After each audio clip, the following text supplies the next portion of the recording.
안녕하십니까. 자, 이번 시간은 인사제도 개혁에 대한 내용을 볼 텐데요. 20세기 후반의 인사제도 개혁은 OECD 국가를 중심으로 국정혁 신이라는 측면에서 접근됐고요. NPM적 관점이 일단 기본 틀이 된다고 보시면 돼요. 정부 혁신 차원에서 접근됐다라는 거죠. 자, 지금 이쪽 들어왔고요. 개관인데요. NPM 맥락에서 니아라 사수에 대한 결과가 좋으세요 라는 거죠. 효율성 위주로 일단 크게 접근했고요. 거기다가 투명성과 책임성, 그다음 IT를 활용하는 것도 포함됩니다. 자, 조직론의 전략적 관리 맥락에서 이해하시면 돼요. 니아라 사수에 대한 결과 갖고 오세요. 중앙기관 역할은 전략적 측면에서 고객 지향성 이런 것들 들어오죠. 그러면 어떻게 갈 거냐라는 거죠. 크게 본다면 국정형 통합성이 필요했어요. 특히 직위불지택한 국가들은 분재라 파편한 문제가 나오거든요. 그래서 계급제도를 도입한 고위공무원단을 도입합니다. 이 맥락에서 거기다가 신축성 계급제도죠. 그 다음에 능력 위주로 가는 쪽으로 이건 계급제도가 좀 완화되는 거고 강화되는 겁니다. 그 다음에 공직을 개방함으로써 경쟁과 전문성을 높이기 위해서 요거 그 다음에 적격 임용을 위해서 내부 경쟁을 시키겠다. 자, 전문성은 개방형직이고 직위공모제는 전문성 없습니다. 적격 임용 이쪽에 적혀 있다고 해서 그러면 안 되겠고요. 적격 임용은 민간에 적격자가 있다면 임용하겠다 포함되죠. 전문성은 여기 꼭 들어가요. 자, 과장급 이상 20%. 자, 광역자산적 과장급은 5급이고요. 기초는 6급입니다. 따라서 1, 5급, 2, 6급에 10%. 요걸 기억하세요. 과장급입니다. 공모직 이제는 필요하다고 인정될 때, 고위공무원 총수의 30%고 나머지는 필요하다고 인정된 때 가고요. 그 다음에 자율과 책임성을 강화하기 위해서 니아라서 하세요. 총액만, 테두리만 통제하겠다. 총정은 보수총액만 통제하겠다. 그 안에서 알아서 운영하세요. 기타 이런 것들이 있고요. 앞에서 봤던 거죠. 그 다음에 역량평가라든지 성과계약평가, 적격심사 같은 걸 일단 도입했어요. 자, 앞에서 다 봤기 때문에 확인만 하면 되겠네요. 자, 먼저 고위공무원입니다. 고위관료란 일단 국장급 이상인데 우리나라 과거 3급 이상이에요. 그러면 역관제가 보는 고위공무원은 누굴 뜻할까요? 정책 책임성을 확보하기 위해서 정책 임명이 이루어지는 거죠. 실적제가 보는 직위불제 보는 고위공무원은 해당 분야 전문가입니다. 직업공무원제가 보는 계급제가 보는 고위공무원은 고위 엘리트를 말해요. 성과관리 차원에서 보는 고위관료란 이걸 책임지고 해당 사업 프로젝트를 책임지고 담당하는 자를 말해요. 그러면 고위공무원단은 어떤 관점이냐? 어쨌든 이들을 따로 관리하겠다, 인력풀을 따로 두고 운영하겠다는 건데, 특히 이 맥락과 이 맥락이 덧붙여져 있어요. 단 미국은 이게 추가됩니다. 그러면 기본적으로 국정은 통일성 확보에서 직업을제나 파편화 분지해야 된다. 그러면 보건복지부나 그다음에 여가부가 따로따로 운영되는 거죠. 따라서 직렬직군 구분 없고 부처 구분 없이 통합 관리하겠다라는 거고, 여기 한국은 계급제 폐지가 추가됩니다. 어쨌든 사람 중심으로 가겠다는 거예요. 일반적 관리기법을 강조합니다. 왜? 보건복지부의 국장, 그다음에 여가부의 국장, 결국 국장급에 요구되는 능력은 똑같은 거고, 그 다음에 특히 통합적 관리에서는 특정 부채만 있는 게 오히려 이거죠. 다른 업무는 신경도 안 쓰고 자기가 하는 일만 하는 거잖아요. 그러다 보니까 중복이 생기고 막 그렇죠. 그런 맥락에서 통일성 확보하기에서 사람 중심으로 운영하겠다는 거예요. 그 다음에 성과관리 체제를 구축하겠다. 플러스 미국은 대통령이 직접 임용권을 갖는 고위공무원단 10%대에서 준정무직이라고 평가돼요. 여건제소가 미국은 가미돼 있죠. 시험에서는 일단 한국 위주로 가니까, 게다가 이걸 많이 강조하니까, 자, 그러면 실제 운영은 이거보다 이쪽이 더 강조됩니다. 구체적으로 본다면 여기 A 부처의 국장 자리가 실국장 자리가 10자리가 있다 칩시다. 그러면 고위공무원단 인력풀에 들어간 사람이 있어요. 그러면 이들을 이 자리에 앉히겠죠. 이때 고위공무원단에 속하는 직위 20%는 자, 이들이 임용될 수도 있고 민간 인사가 들어올 수도 있어요. 그 다음에 30%는 공무직위로 운영합니다. 그 다음에 부처 자율운영직위, 장관이 알아서 임용 운영하는 자리가 50%가 돼요. 자율운영직위 이렇게 됩니다. 그래서 실국장급 일반직과 별정직이고 개별 법령이 정하는 특정직인데 이 중에 우리나라 법령은 외무공무원에 대해서 고위공무원단 특정직위선 이거 생각해보세요. 군인을 고위공무원단 지정한다. 계급사회인데 군대는 명령체계가 깨져버려요. 안 어울리죠? 경찰도 마찬가지예요. 특정직은 그 다음에 교사는 어차피 계급 없어요. 교사는 어차피 계급 없어요. 근데 외무공무원을 이렇게 도입하면서 계급제를 폐지해버립니다. 그 다음에 자 지금 지방자치단체는 통합운영 가능해요. 왜냐면 시장이 모든 업무를 통합 관리합니다. 따라 지방직 공무원은 고위공무원단 적용 안 되는데요. 지방자치단체 파견 나간 국가직 공무원은 포함됩니다. 이 차이 주의하세요. 자, 예를 들어서 경기도 부지사는 1급 상당이에요. 1급 상당이고 자, 국가가 임명하는 사람 한 명 있죠. 이 사람은 고위공무원단 지정됩니다. 그리고 이렇게 구성돼요.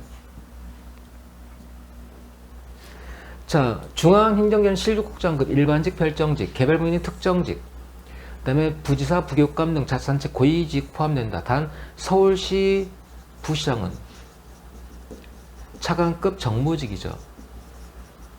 따라서 서울시는 아닙니다. 아닙니다. 자, 이렇게 되고요. 직렬직군 부처군 없이 계급제가 폐지되고요. 2등급으로 운영됩니다. 과거 5등급에서 2로 줄였어요. 부처 자율관리로 가요. 소속에 관계없이 어떻게 운영되느냐. 자, 여기 기재부의 국고국장 자리가 비었어요. 근데 딱 보니까 국고국장 자리가 지금 보건복지부의 A 실장, A 국장이 딱이야 딱. 그러면 자, 다른 부처에 있지만 풀에 있죠. 이 사람 원소속은 보건복지부지만 기재부로 공모직위로 임용될 수 있다는 거죠. 현 소속은 기재부로 가는 거죠. 이렇게 운영되는 시스템입니다. 그래서 원 소속 관계없이 풀에서 적임자 인선할 수 있어요. 그 다음에 해당 부처에 배치된 공무원은 소속 장관이 인사관리를 합니다. 원 소속이 아니라 현 소속입니다. 자, 신분보다 일 중심으로 인력관리로 바꾸겠다는 이야기야. 그 다음 성과평가와 적격심사. 그러니까 부적격자로 판단된 경우 직권면직할 수 있죠. 그러면 부적격자는 직권면직 가능한데 적격심사는 대상자는 자, 삼진아웃제가 좀 더 강화됐어요. 2년 이상, 무보직 1년 이상, 성과평가 최하 등급 1년 이상, 인자중 무보직 6개월. 조건부 적격자가 과제 미수행할 때 이때 부적격 판정 내릴 수 있죠. 정기 적격 심사는 5년마다 실시합니다. 근데 이런 사람이 나오면 수시로 필요할 때 따로 적격 심사할 수 있겠죠.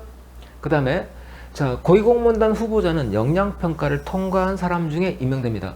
3급 공무원 중에서 4급 공무원 중에서 그래서 나중에 보면 4급 공무원도 역량평가를 한다. 우리가 금평할 때 해당 지문 봤었죠. 자, 이런 경우도 후보자가 될 수 있고요. 그 다음에 임기적 공무는 제외합니다. 나머지는 기타.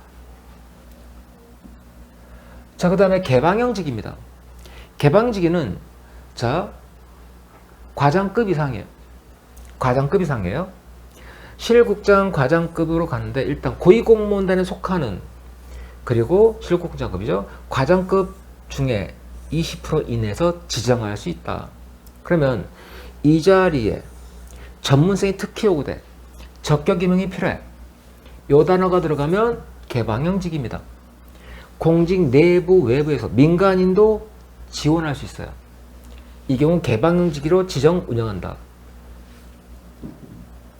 그러면 자, 이런 직위에 임기제 공무원으로 부할 수 있는 직위는 개방직위로 지정된 것으로 간주한다. 참고로 간주. 개방직위 중 특히 공직 외부 경험과 전문성이 필요한 경우 공무원 말고 민간인들만 경쟁하는 경력 개방형 직위로 지정하고 공개 모집해야 되겠죠? 그래서 경력 개방은 민간인들만 경쟁합니다. 참고로 자, 개방직위로 갔을 때 뭐 민간에 해당 직위가 없다면 우리가 봤을 때 보통 민간인사가 많이 임용 안 돼요. 미국 같으면. 그리고 공무원들이 무능한 건 아니에요. 무능한 것과 일 안 하는 건 별개입니다. 무능과 일 안 하는 건 별개예요. 무사한 일과 별개라는 거죠. 그러면 사회성 평가할 때 미국 경험에서 그 민간인사가 임용되는 비율이 10%에서 20% 사이입니다. 그러면 지네들 철밥통 끓이기 위해서 민간인 안 뽑는 거 아니야? 그래서 우리나라는 민간인사 임용을 늘리기 위해서 이거를 따로 지정하자. 근데 공무원은 무능하다는 선입견 때문이겠죠. 일하도록 만들어야 될 필요가 있는 거지. 무능한 건 별개입니다. 어쨌든 그래요. 그리고 자, 임용권자, 임용지청권자는 당에게는 직위 중 전문성이 효율적인 정책 수립에 필요하다고 판단되어 공직 내외부에서 적격 임용할 필요가 있을 때, 자, 임용권자, 임용지청권자가 지정합니다. 인사혁신청과 협의가 필요하고요. 지정 변경 해제는 인사혁신청과 협의를 해야 돼요. 자, 그 다음에 대상, 고용분한 직위 그리고 과장급 직위 총수 20% 이내입니다.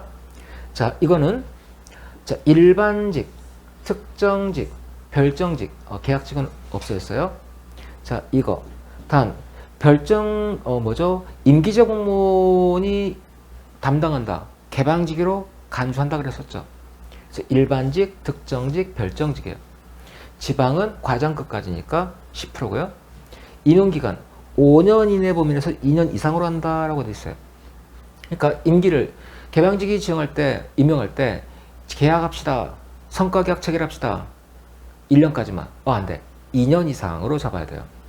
최대 5년까지. 자, 임기제 공무원으로 갑니다. 근데 경력직 공무원이 임기제 가면 신분 보장 안 되잖아요. 그래서 경력직 공무원의 경우는 특례가 있어요. 임기제로 갔을 때 계약기간 끝나면 당연퇴직입니다. 당연퇴직입니다. 경력직은 개방인 갔다가 임기 끝나면 다시 경력직으로 재임용돼요. 그리고 자, 4급 공무원이었어요. 근데 3급 국장급 자리가 개방직으로 지정됐어. 그러면 나도 한번 지원해 봐야지 했어요. 그러면 이 사람 개방직으로 갔을 때 승진 형태로 발령됩니다. 그리고 개방직이 끝난 다음에는 해당 3급으로 재임용돼요. 어떤 의미인지 알겠죠? 그 다음에 전보 형식, 전직 형식도 가능해요. 그래서 이런 형식으로 임용된다는 이야기예요. 이해는 되셨죠? 자, 공모직위는 그럼 뭐냐? 자, 이 자리가 비었어요. 공개 모집하겠다. 공모직입니다. 그러면 민간인은 빼고 내부에서만. 그래서 공무원 중에서 민간인 빼죠? 적격자를 임명할 필요가 있을 때 기관 내부 또는 외부입니다. 이 다른 부처에서 올 수 있는 거죠. 그죠? 그러면 경력직 공무원 임명할 수 있는 고위공무원 직위 30%, 과장급 직위 20% 범위 내에서 공모직으로 지정할 수 있어요. 그리고 이 문장은 개방직이랑 똑같죠. 근데 전문성이 없죠. 전문성이 적히는 순간 공모직이 땡입니다. 자, 총액 인건비제, 니 알아서 세요. 단 결과 갖고 오세요.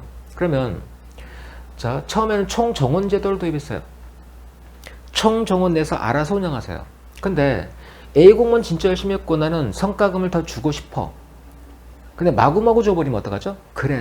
그러면 인건비 총액 내에서 A 더 주겠다고요? 그러면 성과가 꽝인 다른 공무원의 보수를 줄여야지 총액이 맞겠죠. 테두리를 통제하겠다. 예산 파트 가면 뭐가 나올까요? 총액 배정 자율 편성 예산 제도처럼 테두리를 통제하고 그 안에서 알아서 운영하세요. 그러면 인사에서 보수 운영입니다. 보수 예산 관련해 가지고 그럼 기재부와 협의가 필요하겠죠. 그 다음에 직제. 우리는 이쪽 일이 더 필요할 것 같은데요. 그러면 해당 직위를 더 만드세요. 근데 누군가 자리는 없어져야 되지 않겠습니까? 그쵸? 직제, 단. 그러면 직급인 풀려나갈 수 있어요. 국장급제를 많이 만들어버려. 그래서 국장급 이상은 중앙통제를 유지하고 과장급 이하 직위는 없애거나 신설하거나 맘대로 하세요. 근데 과장급이면 그 아래쪽 계장급이었어요. 월급이 더 나오겠죠. 그러면 다른 누군가 월급을 줄여야 돼요. 보총액 내에서 결정하세요라는 거야. 어쨌든 총정원제도가 있었어요. 근데 너무 경직적이에요. 표준정원제도 플러스만 3% 내서 더 혹은 덜 뽑을 수 있어. 근데 이게 더 낫겠다. 총액 인건비제도, 향후 총괄 경상비제도, 인건비뿐 아니라 경상비까지 니 알아서 하세요로 확장하자. 총액 인건비제는 이 사이에 있는 제도다 정도 알아두시고, 표준정원에 기초해서 중앙예산경 협의를 통해서 보총액을 결정합니다. 해당 부처에서는 인건비 예산 총액 한도 내에서 알아서 운영하세요. 단, 결과는 책임져야죠.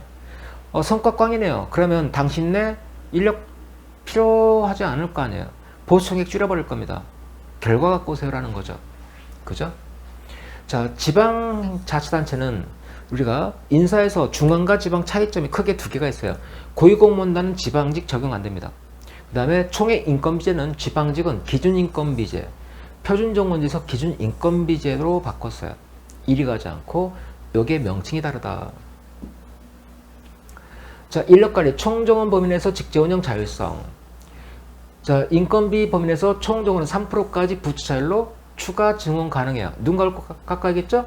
정원 상한, 계급별 상한 비율을 인사청이, 운영은 알아서.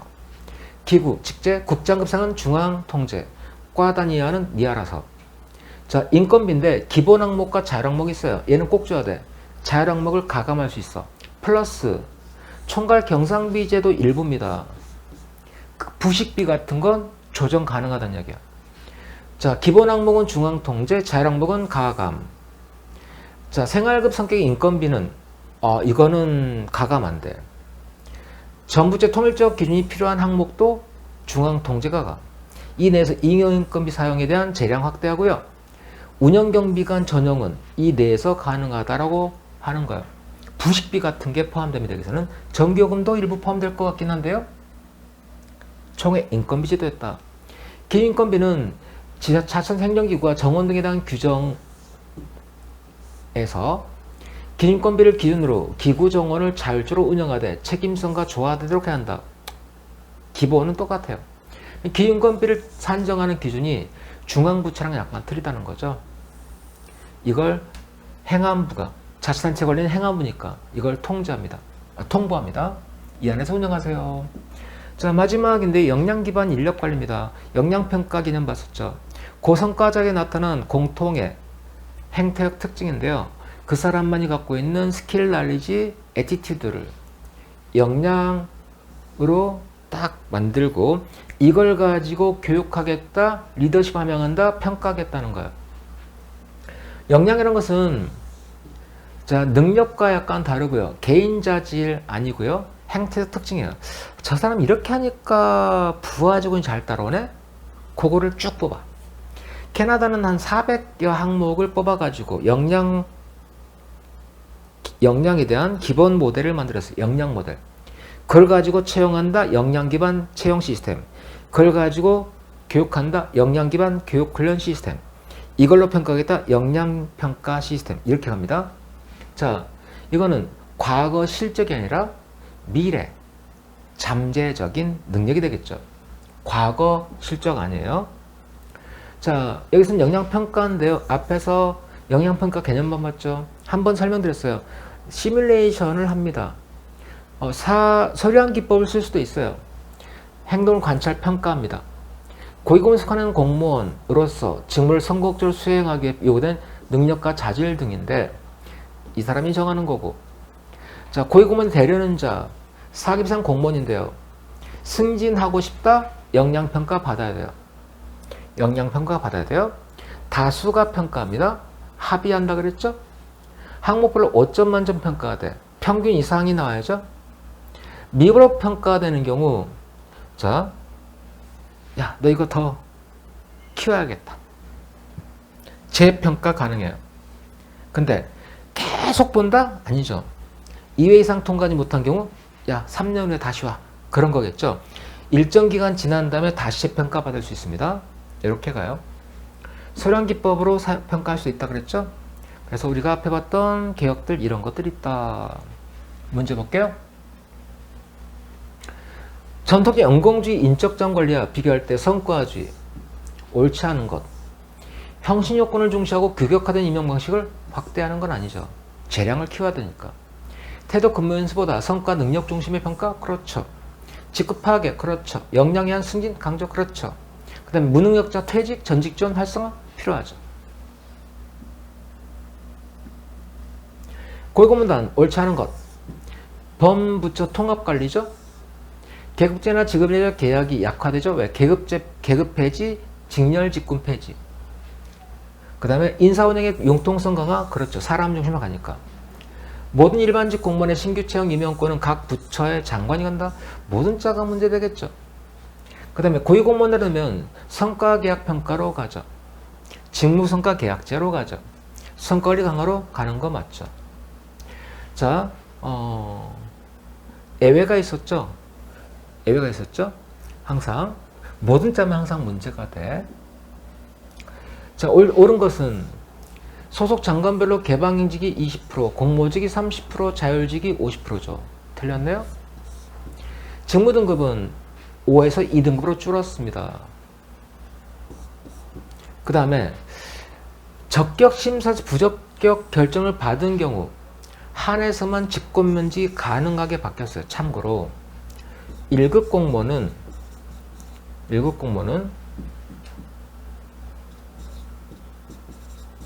특채가 가능해요. 그리고 신분보장 규정이 적용되지 않았어요. 근데 이 제도가 도입됐다는 말은 역설적으로 신분보장이 강화됐는데요. 일단 맞아요. 고위공무원으로 관리된 풀에는 일반직 공무원뿐 아니라 외무공무원 포함되죠. 한국은 그렇죠. 아이씨, 둘 중에 뭘 찍을까? 요때도 이건 맞는데 짜증. 어쨌든 둘 다 맞다고 보셔야 돼요. 근데 아마 그 정답은 이걸로 했을 거예요. 근데 이것도 맞는데. 자, 개방임용제도 옳지 않은 것은 경력개방형 직위제도는 공무원과 민간인이 경쟁해 최적 임자를 선발하는 것이다. 민간인 경쟁 맞죠? 고위공무단 또는 과장급 직위 총수 20% 범위내? 그렇죠. 개방직이나 공모직을 통해서 임용된 경우 공히 임용기간 만료 원소속으로 복귀 가능하다? 공무원이라고 갔으니까 공모직위는 타부처 공무원들과의 경쟁을 통해 최적 임자를 선발하는 제도로 경력 고위공무원단 직위소수의 범위 내에서 지정한다. 자, 공모직위는 고위공무원단 30% 범위 맞죠? 자, 그런데 다시 보자. 맞네요? 틀린 거 없었어? 개방이나 공모직을 통해 임용된 경우 원소 복귀 가능하죠. 공무원이었다면 경력직인 경우 고위공무원 과장급 직위 총수 20% 맞죠? 경력 개방직이었네요. 민간인들만 경쟁하는 거죠. 1번 틀렸네요. 정답이 안 나왔으면 뭔가 잘못 읽었다고 보셔야 돼요. 국가공무원이 인사관계법령 규정하는 공모직위제에 관한 내용으로 옳지 않은 것은 임용권자, 임용제청권에 해당되는 직위 중 전문성이 하면 무조건 틀렸죠. 이건 개방형직이죠. 직위별로 직무 내용, 특성 등 고려해서 직무생각권을 설정하고 요건을 갖춘 자를 임용하나 임용제청을 해야 되는 거 당연히 맞지. 중앙인사기관장은 공모직을 운영할 때 각 기관별 인력 균형 필요하지. 상식적으로. 자, 공모직에 임용된 공무원은 전보 승진, 전직, 특별 채용 방식으로 임용된다? 개방도 그렇죠? 그렇죠. 맞습니다. 총의 인건비제에 옳지 않은 것은 성과관리와 관리인 체계를 제공하기 위한 NPM적 시각을 반영한다? 그렇지. 자, 직급민폐를 발생할 수 있다? 고위직을 마구마구 올려버릴 수 있죠. 그래서 국장급은 통제하죠.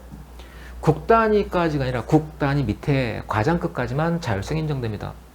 계급 따른 인력 운영 및 기구 설치에 대한 재량권이 인건비 총액 한도 내에서 인정된다? 그렇지.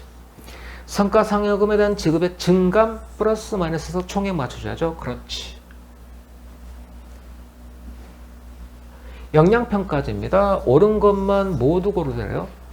사전검증장치로 단순한 근무실적 수준이 아니라 요거에 대한 해당 업무 수행을 위한 충분한 능력을 보이고 있는지에 대한 평가를 목적으로 한다? 그럴 것 같아. 근무 실적과 직무 수행 능력을 이거 뭐죠? 공무원 근무 성적 평가죠. 틀렸죠? 니은번 긋고. 조직 구성원으로 하여금 조직 내 모든 사람과 원활한 인간관계를 증진시키는 강한 동기를 부여한다? 역량평가는 이거 직접 꺼내놓는데요. 다면평가 느낌이 강하죠. 평가 시스템이니까. 그러면 티귿번 긋고. 정답 나왔네요. 다양한 평가 기법 활용하죠. 실전과 유사한 모의 상황, 그렇지.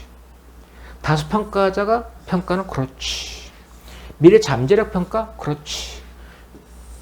객관적 평가 가능하다? 요거 맞다 그랬죠. 기억나시죠? 금평에서. 따라서 정답은 옳은 것만 모두 고르래요. 역량이란 평균적 성과자가 아니고 고성과자입니다. 다수련된 평가자, 평가 대상자가 수행하는 역할과 행동을 관찰, 합의, 그렇죠. 일단 기억번 틀렸고. 니은번 맞네. 고객만한 역량평가의 대상은 문제인식, 전략사고, 성과지향, 변화관리, 고객만족, 조정통합 6가지 역량으로 6가지? 에이씨, 몰라. 일단 몰라. 후보자가 되기 위해서는 역량평가를 거친 후 반드시 고객의 후보자 교육과정을 이수해야 된다. 교육 받은 다음에 평가를 합니다.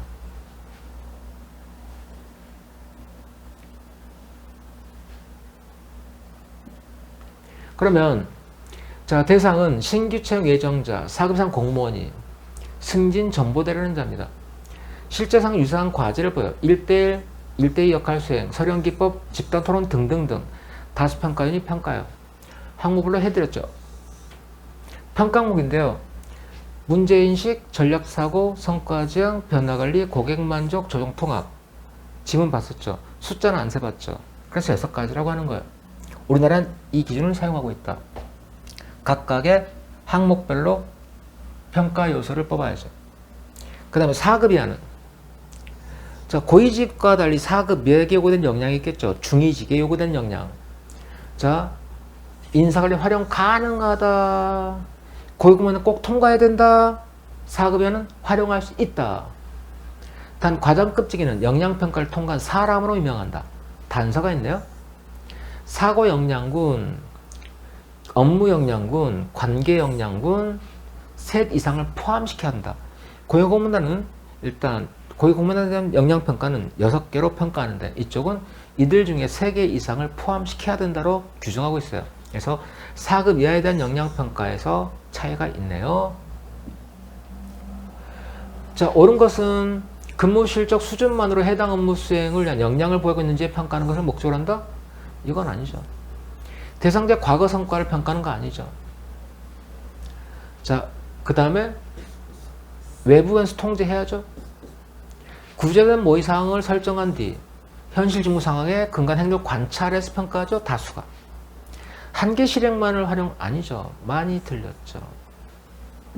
정답은 3번. 자, 역량 기반 교육 훈련입니다. 자, 맥클랜드 알아두세요. 어디서 봤죠?